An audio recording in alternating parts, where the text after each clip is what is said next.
Welcome to the Pick Truth Podcast, where we read confessions that people send us or that we find online and rate them based on the level of heat. A truth can range from a bell pepper to a Carolina Reaper. All right, let's get started.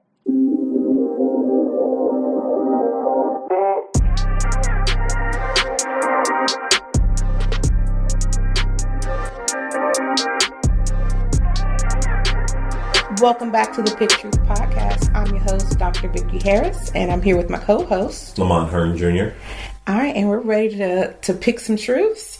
We're very excited today. We got our first listener email, our first listener truth, and they're going to remain anonymous because they did not explicitly state that they wanted their names read. Right.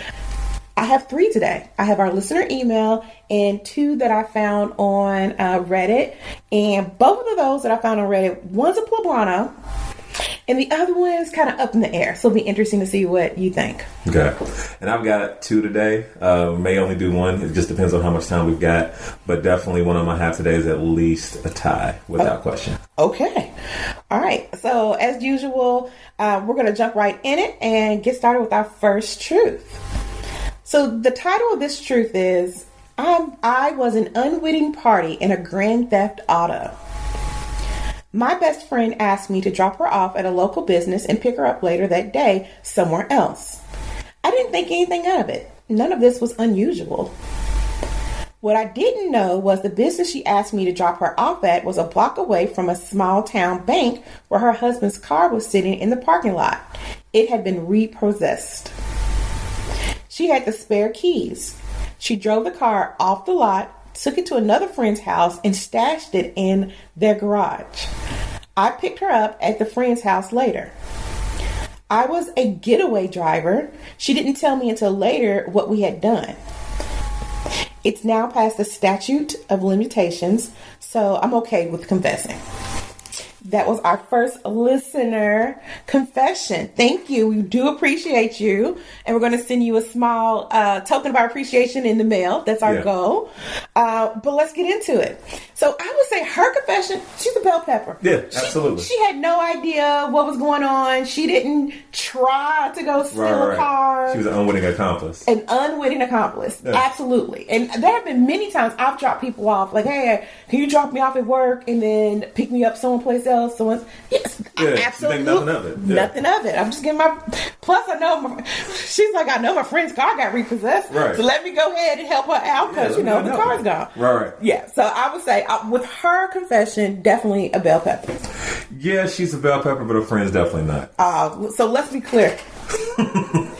Your friend ain't ish. You don't set me up. Let me know that I'm a getaway driver. Yeah. Like if you had dropped her off at the bank, she's like, just wait right here. And her ass ran back out with her face painted like what was that movie called? You about Dead President? Yeah, her face painted like Dead President's. Like, wait a minute, where did you paint your face? That's a lot of work. Like if you painted all your lines, you didn't miss no spots. You had that planned. Well, it's more likely she had a gator. So she just put on a ski mask or a gator because we all got them. And she gonna run her little telling her. I'm just simply saying that the friend, I can understand why you want to get your car back. I get that. But yeah, her friend's action, it's a tie for me. Yeah, because you made me an unwitting accomplice. Right. And that makes it a hard part for me right there.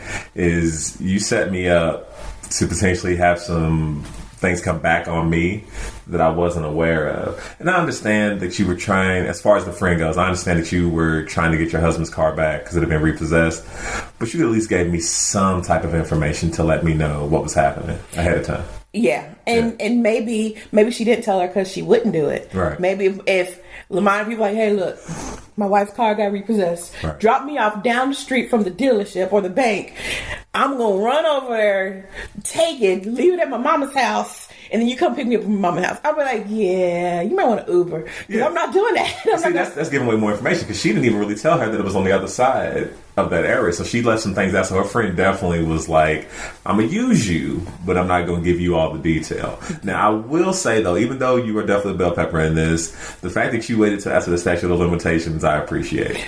Smart. You are a smart bell pepper because I'm not going to jail for my friend. Listen, by the way, in case there's any... Let's be clear. I'm a snitch. I am not going to jail. I'm not doing time. Even for my husband, I'm not ride or die. I'm ride or okay, I gotta get out now because you dying. Oh, I'm out. Oh, so you ride or Uber, you gonna make other choices and get out and get your own way back. I'm sorry, guys. I'm not ride or die, and I'm a snitch. Don't come to me. You tell me. Don't go to Target with me. It starts stealing stuff like, got me a couple extra baby Pampers and she's stealing? She ain't with me. Because, first of all, I'm black.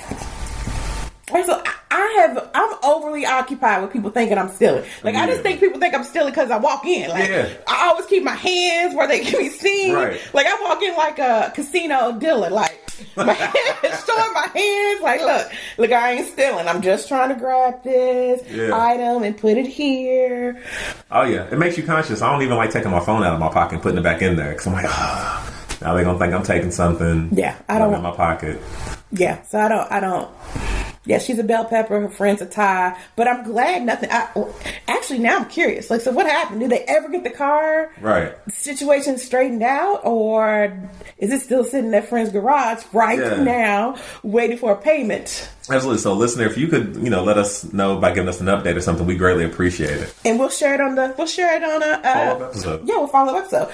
And speaking of which, we actually do have an update for last week's episode for the young lady who was wanting to kill her parents. So, really? Yes. So at the end of this episode, we'll do a quick update. Make us wait? Yes, I'm gonna make you wait to the end. So at the end of the episode, we'll do a quick update. Okay. All right. So what do you have? All right, so my first one today is from Reddit, and the title is, I have fed all of my friends food from the trash and no one has noticed.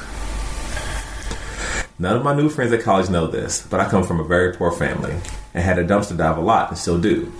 So most of my food is literally trash, but that grade A trash you never should have thrown out.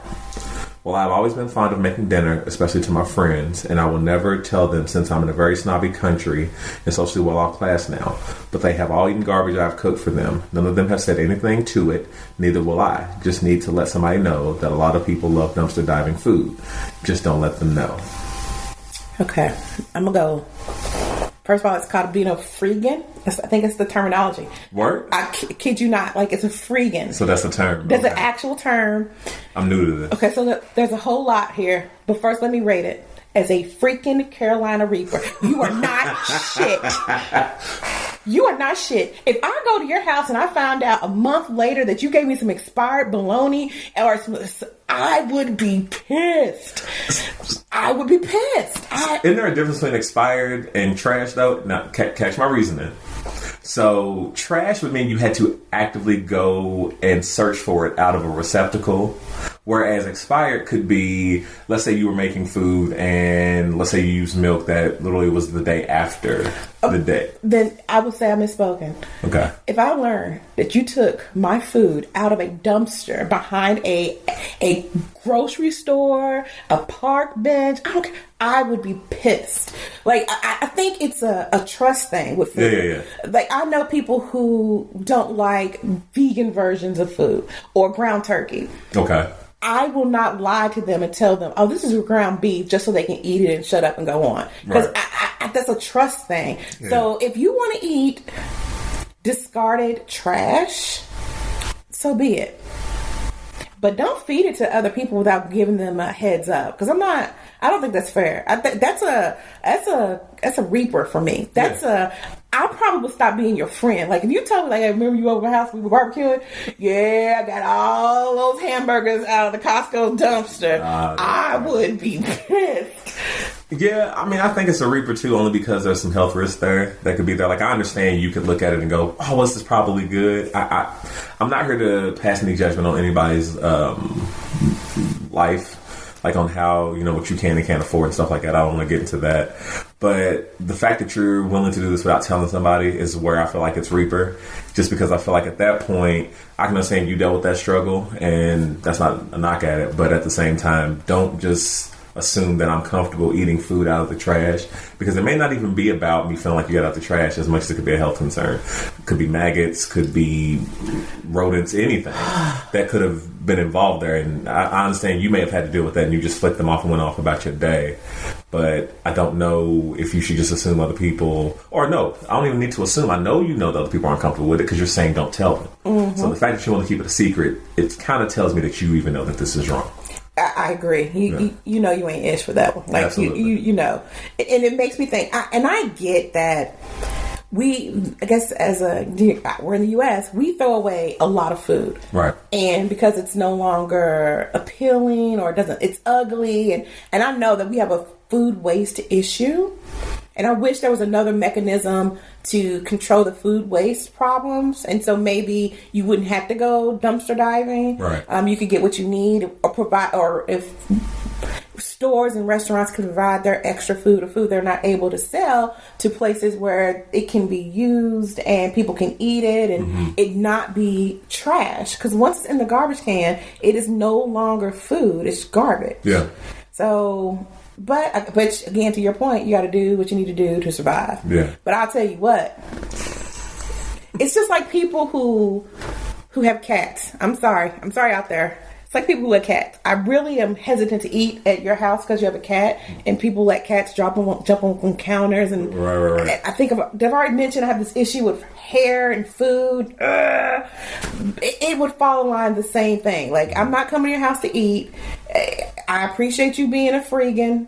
I appreciate it all, but... I'm not going to be able to with this name. I'm sorry. Look it up, people. It's a real thing. It's freegans. I actually saw a whole documentary on freegans. Kid you not. I'm a nerd. I'll watch anything. I respect that. But you know what? Now that you say it, I actually thought about the fact that I don't want to name any restaurants by name, so we don't need any issues over here.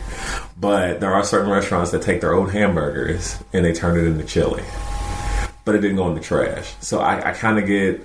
I get the semblance of reusing or repurposing, because we all have family members who have made, different foods by putting together leftovers. So that's different, though. So yeah. All right. Well, if you're ready, I'll go into my next truth. Go ahead. This one is titled, "When I was 17, I stole money from a teacher and employer without getting caught." With the teacher, I snuck into her classroom on several occasions while she was at lunch. I'd take small amounts of money from her candy bar fundraiser envelope. $5 here, $5 there. It couldn't have totaled to more than $100.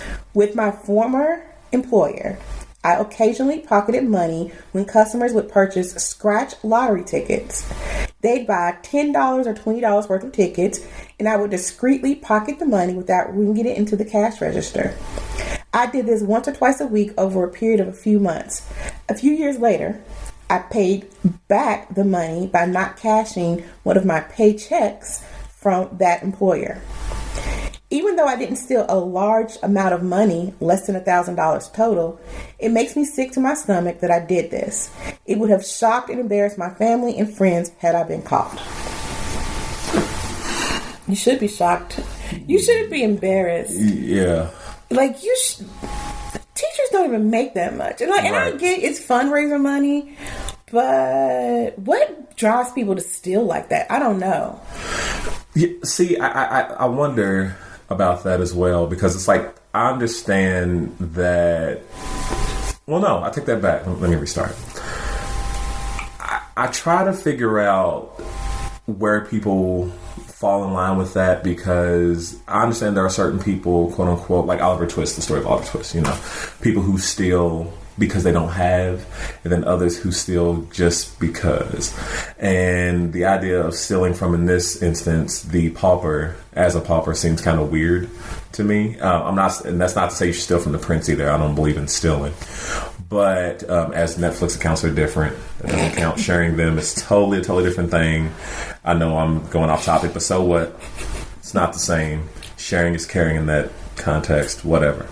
But I do feel like in that instance you should be, shocked and kind of dealing with yourself on that, because clearly you were stealing from a teacher, and as you said, teachers don't make that much. I don't understand why would you even feel like the idea of you not cashing that check was really helping them with that money? Because that's not what happened. Right. Like, you stole money. And I think you just want a justification for what you did. Yeah. And, okay, I will give that he was 17. And this is a big deal. This is a tie. Yeah. Like, you could have been arrested for what you've done, what you did at the store, and what you did with the teacher. Yeah. You know, but you already feel bad. So I don't know. We need to admonish you as much as we're just sharing your truth with everyone else. But yeah, for those that are out there that listen, try not to steal. Yeah. Try not to take something that doesn't belong to you, because I mean, you could get arrested. I mean, any of these confessions that can get you put behind bars is a confession that, you know, is a behavior you shouldn't be doing. Right. But what would you rate this one? I'm torn.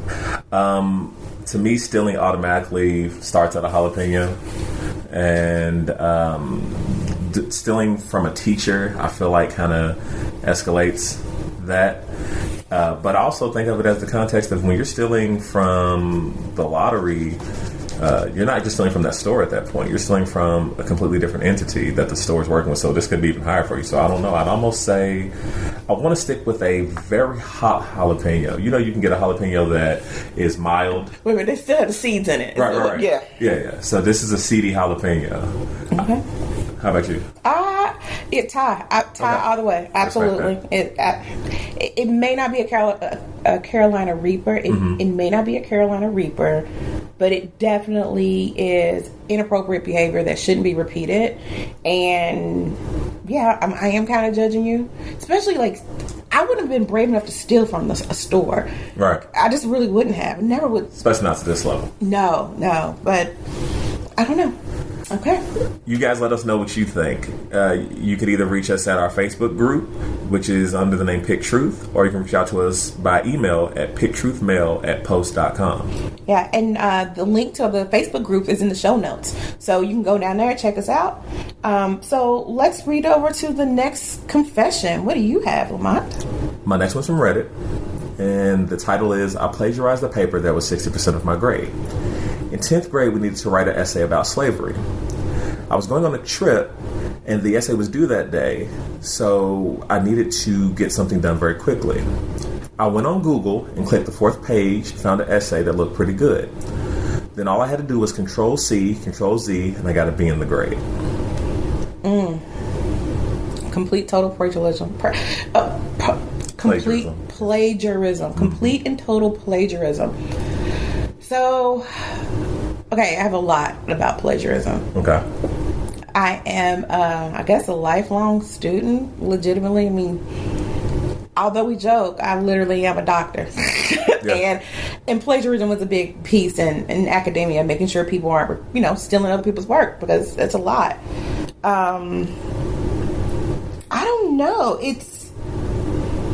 This one might be like a jalapeno to me. Okay. Like you shouldn't be. First of all, you knew that assignment was coming up before you had this trip. So using the trip as an excuse to not write a paper that's worth 60% of your grade makes no sense. Yeah. You didn't learn about it the day before. Right. You knew well. Yeah, you were well aware. Yeah, you had a timeline. You needed to get that work done.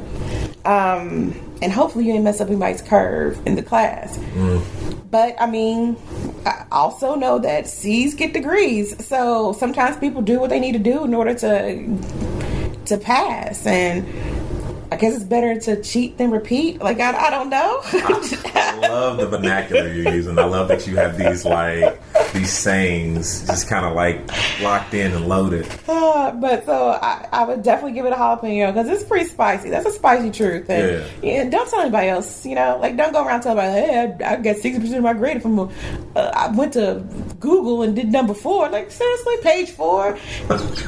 Like, you didn't even go deep. Like, right. Okay, I don't go off page 1. But like, I went to page 4. I don't know. I would give it a jalapeno for me.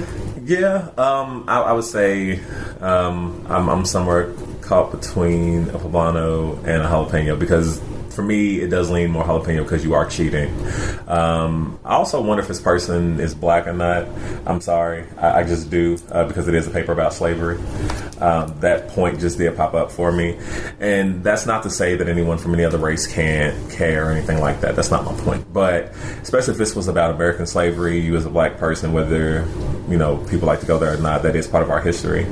And it is something to be understood. So I feel like if you look at this as a situation in which you did not really want to research or take any interest in, I can respect that. But at the same time, I feel like you probably should have put more effort than waiting until literally the 23rd hour to really try to put in any effort.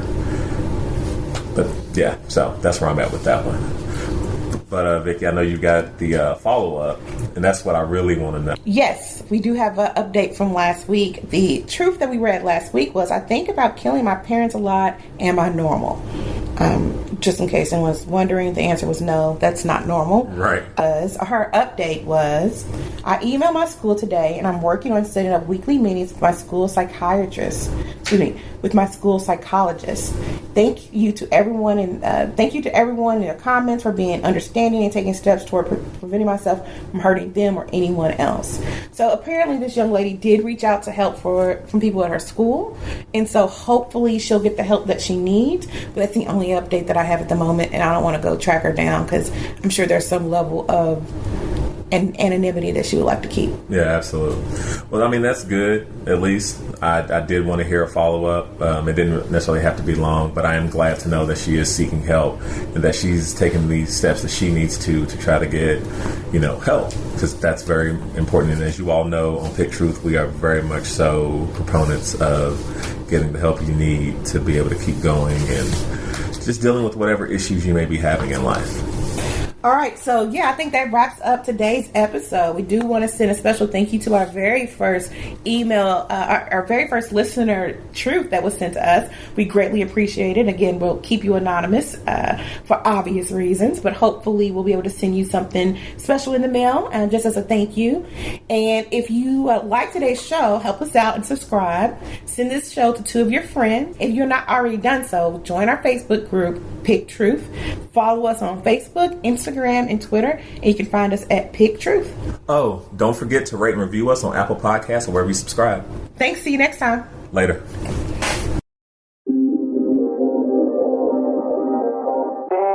We can't pick truth without you. Send us your truths at picktruthmail@post.com to see if you can bring the heat.